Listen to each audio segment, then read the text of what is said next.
নৃশংসভাবে টিএমসিপি নেতাকে খুন, প্রকাশ্যে হাড় হিম করা ফুটেজ। সরাসরি রয়েছেন আমাদের প্রতিনিধি সমীরণ পাল। আর সমীরণ, একেবারে দোলের দিন প্রকাশ্য রাস্তা একেবারে হাড় হিম করা যে ফুটেজ সামনে এসেছে, সেখানে দেখা যাচ্ছে যে ওই টিএমসিপি নেতাকে ঠিক কিভাবে তাড়া করা হয় এবং তারপরে রাস্তায় ফেলে কিভাবে এলোপাথারি কোপানো হয়। যে প্রশ্ন উঠছে, সে বেলঘড়িয়ার ঘটনাই হোক বা খড়দার এই ঘটনা, দুষ্কৃতীরা যেভাবে এই ধরনের কাজ করছে, অর্থাৎ এই দুষ্কৃতীদের এই বাড়বাড়ন্ত এত সাহস কোথা থেকে পাচ্ছে?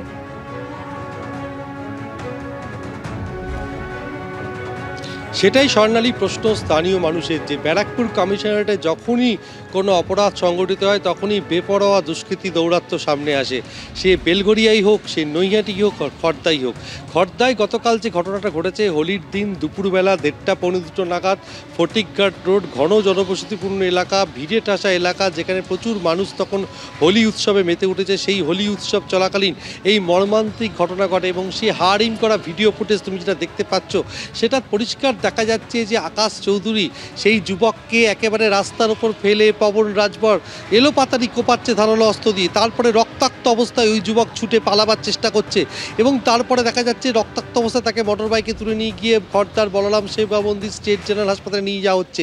অর্থাৎ হাড় হিম করা ভিডিও ফুটেজ, এবং সেক্ষেত্রে আবার সামনে আসছে বেপরোয়া দুষ্কৃতী দৌরাত্ম্য। কেন? পবন রাজভর গত 31শে ডিসেম্বর হামলা চালিয়েছিল এই আকাশ চৌধুরীর ওপর, এবং সেই মর্মে আকাশ চৌধুরী খড়দা থানায় অভিযোগ দায়ের করে। অভিযোগ দায়ের করার পর পবন রাজভরকে পুলিশ হন্যে হয়ে খুঁজতে থাকে। এলাকা থেকে পালিয়ে যায় পবন রাজভর। পরবর্তীকালে ব্যারাকপুর মহকুমা আদালতে আত্মসমর্পণ করে পবন রাজভর এবং জামিন পায়।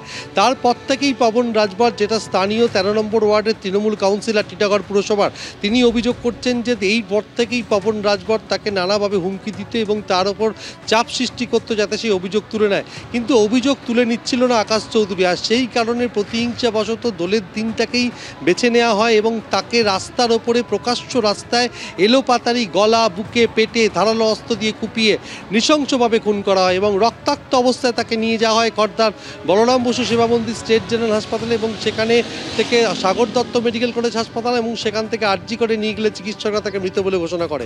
প্রশ্ন হচ্ছে, ব্যারাকপুর কমিশনারেট এলাকায় যখনই কোনো অপরাধ সংঘটিত হয় সামনে চলে আসে বেপরোয়া দুষ্কৃতী দৌরাত্ম্য। কখনো প্রকাশ্য দিবালোকে, কখনো ভর সন্ধ্যায় চায়ের দোকানে, ভিড়ে ঠাসা চায়ের দোকানে শুট আউটের ঘটনা, যেটা আমরা গত কয়েক সপ্তাহে দেখলাম যে উত্তর বাসুদেবপুরে, যেখানে একেবারে ভর সন্ধ্যায় চায়ের দোকানে তৃণমূল নেতা বিকাশ সিংকে গুলি করা হলো এবং তাকে গুলি করতে এই ঘটনা, যেখানে কিন্তু ইতিমধ্যে এই ব্যারাকপুর কমিশনারেটে যেখানে আইন শৃঙ্খলা নিয়ে কিন্তু সমীরণ প্রশ্ন উঠতে শুরু করেছে, তোমার কাছে আসবো। এবং যে ব্যক্তি এই দোলের দিন নৃশংসভাবে যে ব্যক্তিকে খুন করা হয়েছে, সেই ব্যক্তি অমর চৌধুরী, সে খড়দা স্থানীয় তৃণমূল কাউন্সিলরের ঘনিষ্ঠ ছিলেন। সেই কাউন্সিলর কি বলছেন? দোলের দিন একটা আনন্দের দিন ছিল, এই আনন্দ দিনে এটা দুর্ঘটনা হলো। সে পবন বলে যে ছেলে আর কানাই বলে ছেলে, ওরা আমাদের মোড়ের মাথা, আমার বাড়ির পাশে, তারা মোটর সাইকেল দিয়ে যাচ্ছিল। এবার ওদের মোটর সাইকেলটাকে নামিয়ে বললো ডান্স ফ্যান্স করার জন্য বা নেবে যাওয়ার জন্য, এরকম একটা আলোচনা কথা ওদের মধ্যে হয়েছে। এখন ওদের আগেকার কিছু রাগ ছিল কি ছিল জানা নেই, ওরা দুজন ছিল। ওই দুজন মধ্যে হঠাৎ করে পবন এসে ওকে, কিছু অস্ত্র ছিল, তাঁতি ছুরি ছিল কি ছিল, ওই অস্ত্র দিয়ে একটা ভিডিও ক্লিপও আছে আমার কাছে, পেয়েছি। ও ব্যাস এসেই শুধু চার্জ আর চার্জ ওকে কঁপাতে আরম্ভ করেছে।